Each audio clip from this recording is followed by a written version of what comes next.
Hi guys, it's me. Happy Thursday. I just wanted to take a minute because I was reading through your observations from chapters 1 through 4, and I wanted to kind of address some of those comments in a way that was more time efficient for me, so I'm not typing out answers and individual comments on everybody's post, but I have read them all, and you'll see that you've received credit for posting your observations. And I this is probably one of my favorite parts of teaching this novel because a lot of these observations and stuff we could have in like a live class discussion. So reading through your commentary really kind of put me in the in class um, kind of frame of mind. But I do want to mention, if that's something that you guys are interested in doing and coming together collectively to talk about what we've read thus far, I'm going to create a survey to see if that's something A, you're interested in, and B, what times people would come would most likely be able to come. It'll probably be like an afternoon, evening type of deal. So be on the lookout for that survey, and if that's something that collectively you guys are all interested in, I'll make it happen. So as far as your observations and things like that, by far the most noted observation is that of the nursery rhyme. And yes, most of you picked up on the fact that these deaths are going to follow a particular pattern. And it's, as one of you, I think it was Daniel, who said it's creepy, or he's creeped out by this nursery rhyme. And I think that's kind of appropriate. I think it is kind of creepy. It is kind of one of those things that adds to the suspense and the tension and the mystery of the novel, and especially when it's connected to these figures that go sporadically missing throughout the course of the novel.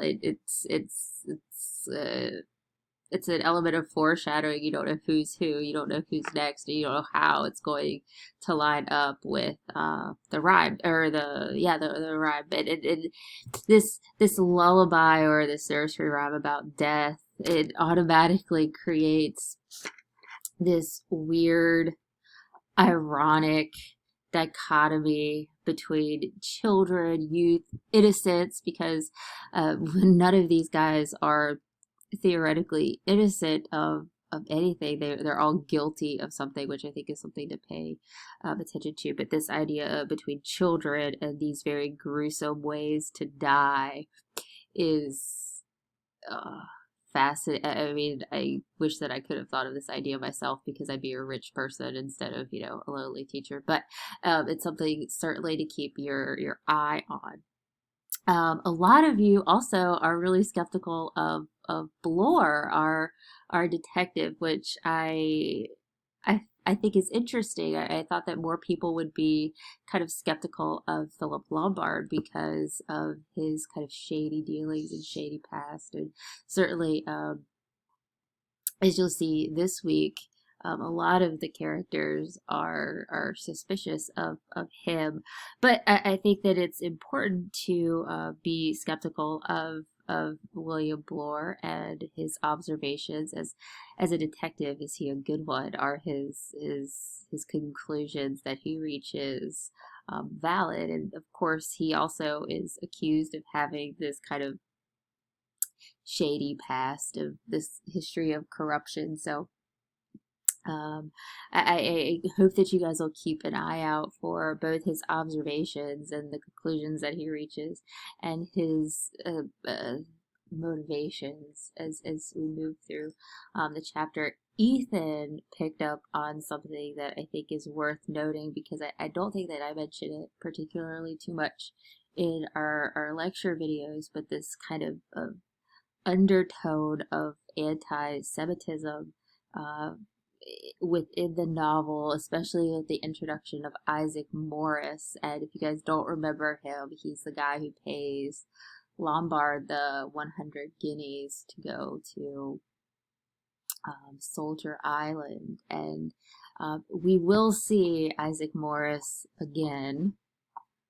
So don't forget who he is because he will come up again. But I think that Ethan, the observation of this anti-Semitism is relevant to both the historical context because we are in pre-World War II, and also with the history of Jewish people in England as a whole. And if that's something that trips your fancy or is something that you want to look at further, especially with a literary analysis, I think you should bear that in mind and keep that in the back of your brain as you finish reading the novel. And on a side note, speaking of this kind of uh, insensitivity to Jewish people and this kind of undertone of racism in the novel, and there are those undertones of racism for better or for worse. If you look at Philip Lombard's treatment of the natives and how people kind of disregard, and you'll see in this chapter when Emily and Vera have a conversation about the value of a native's life versus the value of someone else's. But anyways, these kind of undertones of racism is relevant and worth noting because the novel itself has gone through several editorial changes throughout the years because it was originally published under the title 10 Little Indians. And they went to Indian Island, and there were Indian figures. So in some of your quizzes, I noticed that some of you were writing Indian Island and Indian figures. And while that was certainly the case before the editorial changes, it's no longer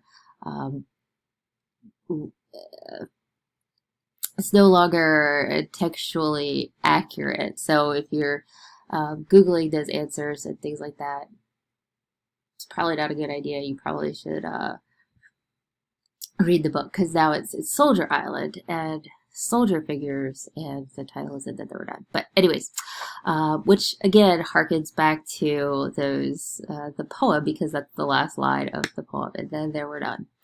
And Rich, you mentioned the scenery, which I think is something that everyone should pay attention to because the setting and both the outside setting, the island setting, and the house, and the description of the setting and how it creates this kind of mood within the novel. It emphasizes, sorry, I've got this nasal congestion thing going on. A lot of thematic elements that are interesting. So I am so excited that you guys overall seem to be enjoying the novel. And I think Molly, you asked why I gave you guys the warning not to watch the movie or the film prior to finishing the novel. It's a combination of both. You asked if it would ruin your innocence and that it would tell you what happens, and yes, it will. I hope that you guys read it and don't spoil it for yourselves because it kind of ruins the mystery a little bit. But it's also, especially the film that I've taken a lot of the pictures and stuff that I've used for my PowerPoints and my lectures. It's not a bad adaptation.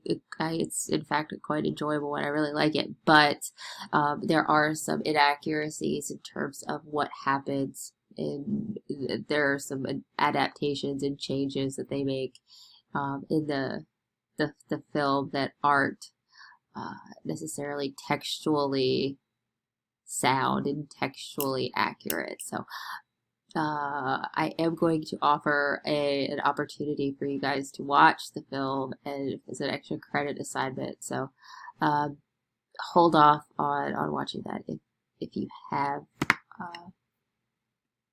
if you haven't already. So hold off on that. I promise that it's worth watching, but not before you finish reading the novel. So anyways, I am really excited to see what you guys think of our next couple of chapters, because things really heat up and get interesting, and tons of stuff happens between chapters 5 and 9. So I'm also really please engage with each other and with me in your observations for this week, and I'll try to answer any of the questions that you pose or any of the comments that you make. And if the if you guys want to come together and talk about the novel, like I said, I will create a survey for you guys to complete, and we'll maybe send it once we've finished it. Maybe we'll come together and really kind of discuss the ins and outs of and then they were done. So that's all I have for you at this particular moment. Don't forget the extra credit opportunities for this week. They need to be done by tomorrow, so please take advantage of those. It will help you in the long run, especially with next week and your assignment that you have for next week, which is a direct quotation assignment. But anyways, that's neither here nor there. You'll see when I publish it. So that's all I have for you from now. Thank you for those of you guys who sent me emails wishing me a speedy recovery from my apparent sinus infection. And I will talk to you guys soon.